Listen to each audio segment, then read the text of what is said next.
All right, chicks, see you in there. On a chilly winter's morning in the shadow of Melbourne Airport, We drop your board, mate. it's a long way to the ocean. But this women's surf group is pumped. I like your wedding. Thank you. I couldn't resist. The wave park offers the rigour of ocean surfing. Pre-dawn starts, 12-degree water,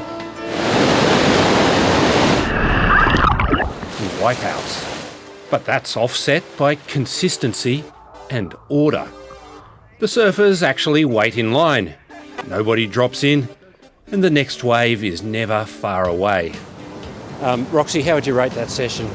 Oh, it's pretty cold, so I'd say it was a -1 degree, it felt like. You can make mistakes and you're afforded, still another 15 waves to try and get it right, which is the beauty of surfing at a wave park.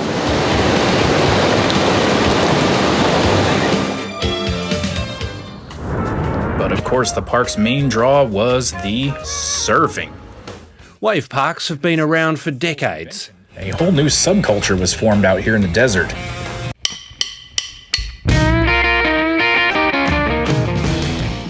But they were never much good. Now, technology has caught up. This wave in California is generated by a 100-ton towed hydrofoil. Gonna throw it around again right here. Yeah, that's what we like to see. A long-promised boom in wave parks might actually be happening. They're a big facility. They cost multi-tens of millions to build. But now with a growing population, surfing's very popular. It's in the Olympics. It's just come to the right point where these pools are now being proven to be financially viable and actually provide a really fun surfing experience. Stephen Schmid has been researching wave pool technology for 20 years. It's not the biggest pool, but it's a fun wave. And He's even built a prototype in The Hague. doesn't move the water at all. We're just putting energy into the wave. The pool bottoms are all about the same shape. They come up a slope and onto a ledge, same as a reef break or same as a sandbar. So once you get those angles right, it's then down to how you make the wave and how you control that. The two pools open in Australia use a series of paddles to create waves. But it's a very challenging thing to do and a very expensive thing to do to build a wave park. And then once you've built one, you have to operate it and you have to commercialize it. So as an example, this was an $80 million build. Melbourne was only 55, but with the increase in costs, it is a huge endeavour to undertake. There are 3 more Australian pools in the pipeline, including this circular wave in Yeppoon, Queensland, generated by a giant plunger. The concept is working of a rock being dropped in a pond, but then if you drop the rock repeatedly in time with the waves, you get this repeated synchronised wave output, which is pretty much exactly what happens in nature. The prototype is endorsed by former world champion Mark Occhilupo. So you get a really good barrel. Really, you can backdoor it or you can do a huge turn or a couple of them, but it's just, it's incredible. Its backers say they have raised around $30 million from investors and are selling their technology. Kit Sidwell says around 15 licensing agreements around the world are in the works. Several of those could start in the next year to 2 years. We're thinking that Yeppoon will be the first, which will be great. To be viable, the pools have to recoup big power bills.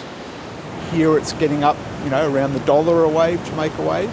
So there are those issues of wave generation, but in fact, 90% or so of running a pool like this is actually the water treatment. It's a huge body of water that needs to be treated.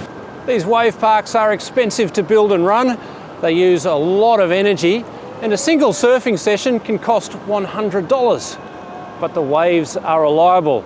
The chances of meeting a shark are low, and out in the break, there's no aggro.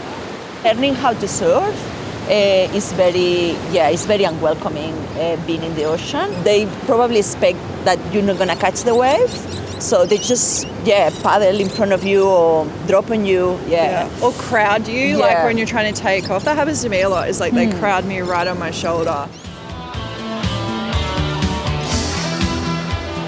were dropping on you or snaking the queue, paddling across the shoulder so you can't catch a wave or not waiting their turn. You don't need to do that here. In Sydney's Homebush, 2 regulars come all the way from the northern beaches. A 90-minute drive and a famous surfing hotspot. It's really good for practicing because you can choose a setting and you know what's actually coming for you. Like in the ocean, it's way harder because you don't know what's coming. It could be it could look 1 foot and then a huge 10-foot set comes through. Yeah.